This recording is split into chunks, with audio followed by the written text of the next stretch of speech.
चूंकि ये मुद्दा क्या है, आईआर का मुद्दा यानी कि इंटरनेशनल रिलेशनशिप का मुद्दा है, ये आपके साथ हमेशा चलता रहेगा। अगर आप किसी सरकारी पोस्ट पे रहेंगे तब भी, और अगर आप नॉर्मल जीवन जिएंगे तब भी, क्योंकि राजनीति। हेलो स्टूडेंट्स, मैं हूं पवन पाल और एक बार फिर से स्वागत करता हूं आप सबका सुपर आर्टेक्स में। हेलो स्टूडेंट्स, उम्मीद है आप लोगों की पढ़ाई बहुत अच्छे से चल रही होगी और आप लोगों की पढ़ाई को और अच्छे से करने के लिए लाया हूँ एक और इम्पोर्टेंट क्वेश्चन क्या है आपको पहले बता दूं। क्वेश्चन है आज हमारा आईएलओ के ऊपर, यानी कि ये क्वेश्चन नहीं है, ये एक टॉपिक है। क्वेश्चन आपका एग्जाम में किस तरीके से आएगा कि बताइए आईएलओ क्या है, या आईएलओ के बारे में विस्तार पूर्वक जानकारी दीजिए। कुछ इस तरीके का आपका क्वेश्चन बन करके आएगा, आप चीज़ों को समझ गए होंगे। क्या है आईएलओ, यानी कि इंटरनेशनल लेबर ऑर्गेनाइजेशन। जानेंगे हम इसके बारे में पूरी डिटेल, लेकिन उससे पहले आप लोगों को बता दूं कि इससे पहले हमने क्या क्या पढ़ा है। इससे पहले हम लोगों ने लास्ट वीडियो हमने एजेंसियों के बारे में पढ़ा था, जिसमें हमने 6-7 एजेंसियों के बारे में जाना था, जिसमें एक आईएलओ भी हमारा इम्पोर्टेंट था। मैंने आपको लास्ट वीडियो में बताया था कि मैं आईएलओ पर आपको जो है फुल डिटेल वीडियोस बना करके दूंगा, और इसीलिए हाजिर हूँ मैं आज इसको लेकर के। और चूंकि ये 5 या 6 नंबर में एग्जाम में आ सकता है और आएगा ही, तो ऐसे में इसकी पूरी जानकारी होना आपके लिए बहुत ज़रूरी है। एक खास पैटर्न में भी लेकर आया हूँ, चीज़ों को सीक्वेंस के साथ रखा है मैंने, जैसे कि अब इसकी शुरुआत हुई है, और ये भी बताऊंगा कि कैसे शुरुआत हुई है, साथ के साथ यूएनओ के साथ ये कब जुड़ा, इसके उद्देश्यों के बारे में बात करूंगा और इसके कार्यों के बारे में बात करूंगा। 3-4 मुख्य कार्य हैं जिनको अगर हम जान लें तो हमारा क्वेश्चन हो जाएगा कंप्लीट। ये तो रही आज के कार्यक्रम की बात। अब बात करें आपकी, तो आप लोगों ने अब तक क्या किया। आप लोगों ने अपनी पढ़ाई में यूएनओ के बारे में जाना, चैप्टर नंबर 5 मुझे उम्मीद है कि पढ़ ही लिया होगा, और जो कुछ वहाँ पे कन्फ्यूजन आई होगी उस कन्फ्यूजन को दूर करने के लिए मेरी सारी वीडियोस तैयार हैं। आप प्लेलिस्ट में जाइए, चैप्टर नंबर 5 को तलाश कीजिए और वहाँ पर जाकर के सारी वीडियोज़ को वॉच कीजिए। ठीक है, तो ये तो रही वो वाली बात। अब चलते हैं आज के काम की बात करते हैं। आज मैं लेकर आया हूँ आप लोगों के लिए इंटरनेशनल लेबर ऑर्गेनाइजेशन, यानी कि आईएलओ। ये क्या है? ये है अंतर्राष्ट्रीय श्रम संगठन। अब ये क्या काम करता है ये तो आपको मैंने कल ही बता दिया था एजेंसी वाले में, मगर एक बार फिर बता देता हूँ। ये पूरे विश्व में क्या करता है कि श्रमिकों के अधिकारों के बारे में बात करता है, और पूरे विश्व के अंदर सामाजिक अन्याय को दूर करने के लिए सामाजिक न्याय की व्यवस्था हो, और इस व्यवस्था के कारण पूरे विश्व के अंदर एक शांति स्थापित हो, ऐसी ये कार्य करने की कोशिश करता है। ठीक है, इतना आप समझ लीजिए। यानी कि इन शॉर्ट अगर बोलूं तो पूरे विश्व में शांति स्थापित करने के लिए ये क्या करता है, ये सामाजिक वर्ग विभेद को खत्म करने का प्रयास कर रहा है। ठीक है, अब बात करते हैं कि ये कब आया, ये संगठन हमारे सामने कब नजर आया। तो सबसे पहले इसकी शुरुआत हुई थी 1919 में। कब? फर्स्ट वर्ल्ड वार के तुरंत बाद। वर्ल्ड वार के बाद क्यों आया और कैसे आया? तो ये आया यूं क्योंकि फर्स्ट वर्ल्ड वार के दौरान जब चीज़ों को एनालाइज किया गया तो पता चला कि अक्सर समाज में लड़ाइयाँ क्यों होती है। तो ये पता चला कि भैया जब चीज़ों का बंटवारा सही तरीके से नहीं होगा, संसाधनों का बंटवारा सही तरीके से नहीं होगा, तो आपस में देश लड़ मरते हैं।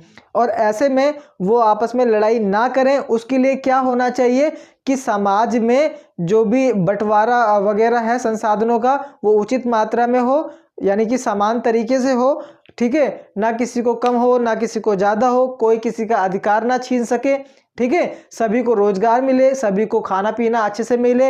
इन सारी चीज़ों का जो है अगर हम निचोड़ देखें तो निकल कर यही आया कि समाज में सभी को सामान्य तरीके से रखा जाए, तभी चीज़ें अच्छी तरीके से वर्क करती हैं।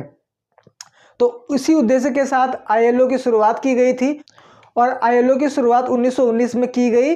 कैसे? वर्साई की संधि के द्वारा। कैसे? वर्साई की संधि के द्वारा। अब ये वर्साई की संधि क्या है? तो वर्साई की संधि ये वो संधि है जो जर्मनी के साथ, यानी कि एक तरफ धुरी राष्ट्र थे, एक तरफ मित्र राष्ट्र थे, और इन दोनों के बीच जो भी जो है समझौते हुए, उसी को हम लोग वर्साई की संधि के नाम से जानते हैं। और इसी संधि के दौरान क्या हुआ कि आईएलओ की शुरुआत हो गई, और इसने अब स्टार्टिंग में क्या किया, आगे बढ़ चढ़ करके काम करना शुरू कर दिया। किसके ऊपर? सामाजिक न्याय के ऊपर। अच्छा जी, अब हम बात करते हैं कि 1946 में ये यूएनओ के साथ जुड़ा। किसके साथ जुड़ा? 1946 में यूएनओ के साथ जुड़ा। क्यों जुड़ा? क्योंकि फर्स्ट वर्ल्ड वार के बाद सेकेंड वर्ल्ड वार हो गया। ऐसे में क्या रहा कि हमारे पास यूएनओ का जो पुराना वर्जन था यानी लीग ऑफ नेशन, उसकी असफलताएं बहुत सारी निकल करके सामने आ गई।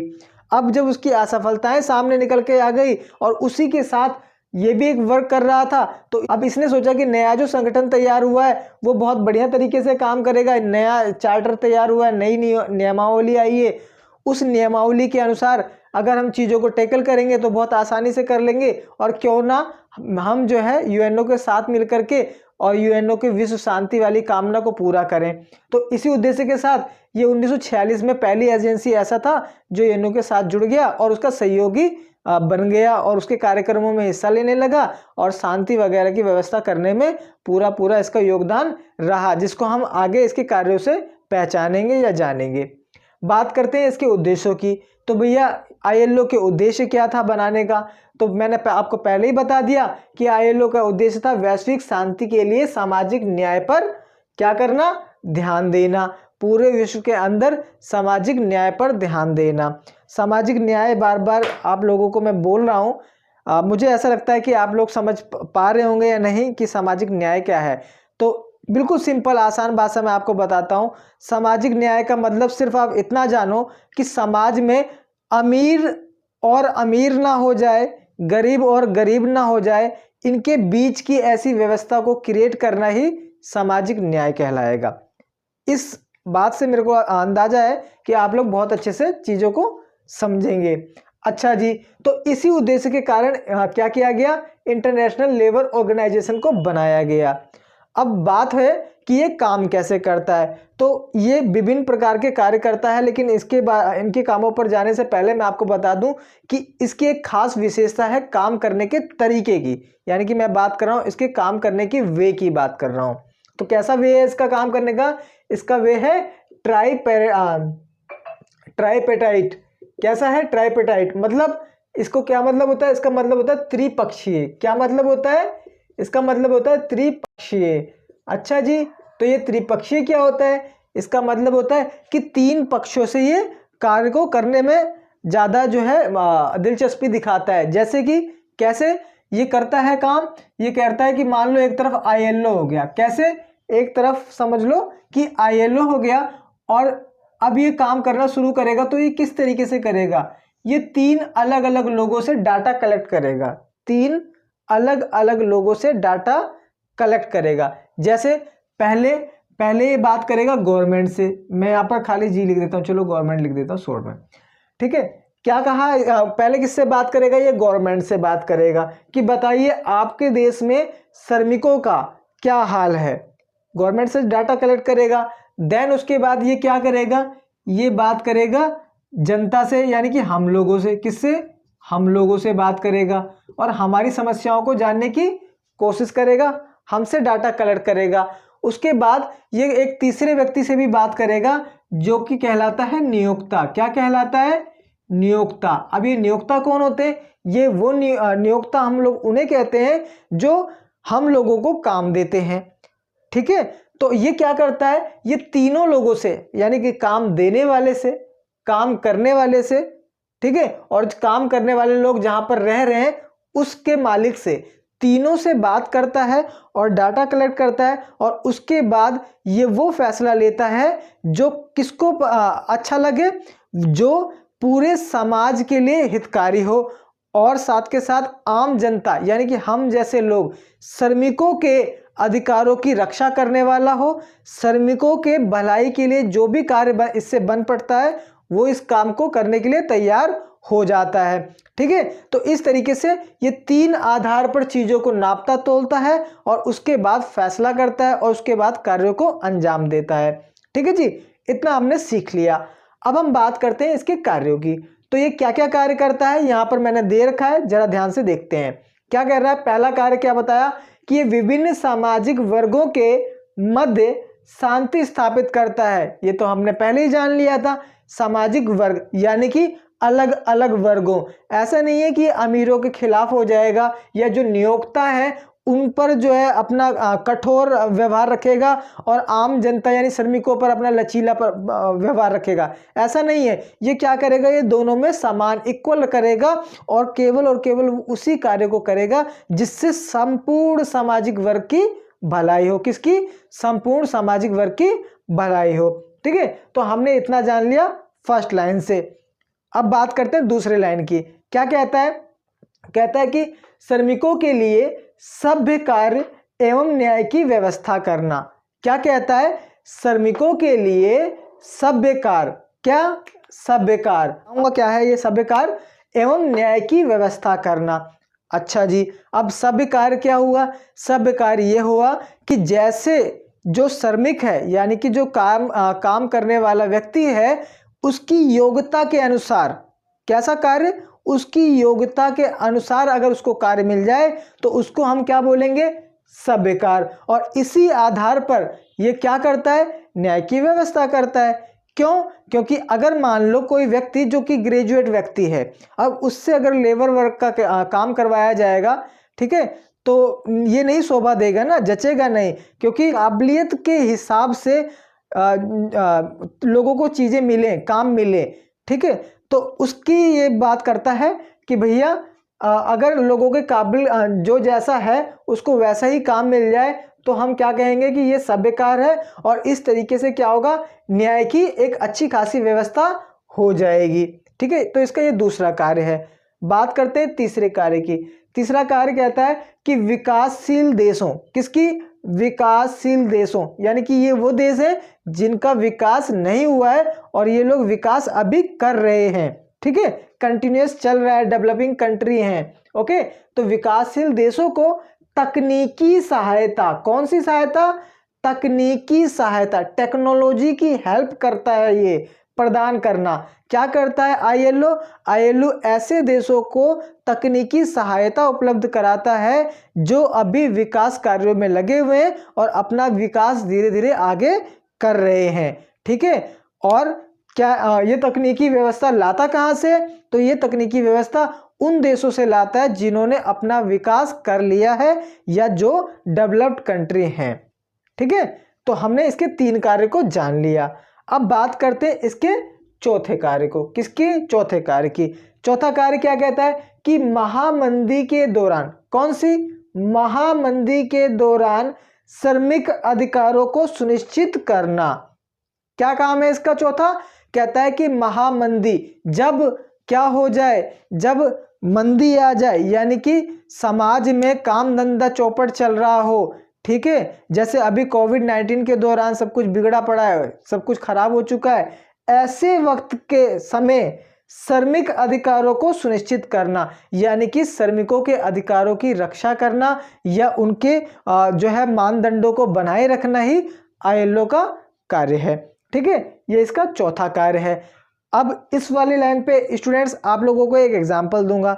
अभी रिसेंटली मैं ट्विटर चला रहा था तो ट्विटर में मैंने एक आर्टिकल देखा, अब मुझे आइडिया नहीं है कि वो द हिंदू का था या किसका था, बट उसमें मैंने देखा कि आईएलओ ने अभी अभी रिसेंटली कुछ रिपोर्ट तैयार की हैं और उस रिपोर्ट के आधार पर वो नई तरीके के कार्य करने के टेक्निक्स के बारे में बात कर रहा है। यानी कि वो कहना चाह रहा है कि अगर हम इस नई टेक्निक के अनुसार चलें तो अभी जो हमने कोविड-19 के दौरान जो भी समस्याएं देखी हैं, अनएम्प्लॉयमेंट बहुत तेज़ी के साथ फैल गया है, बेरोजगारी बहुत ज़्यादा हो गई है।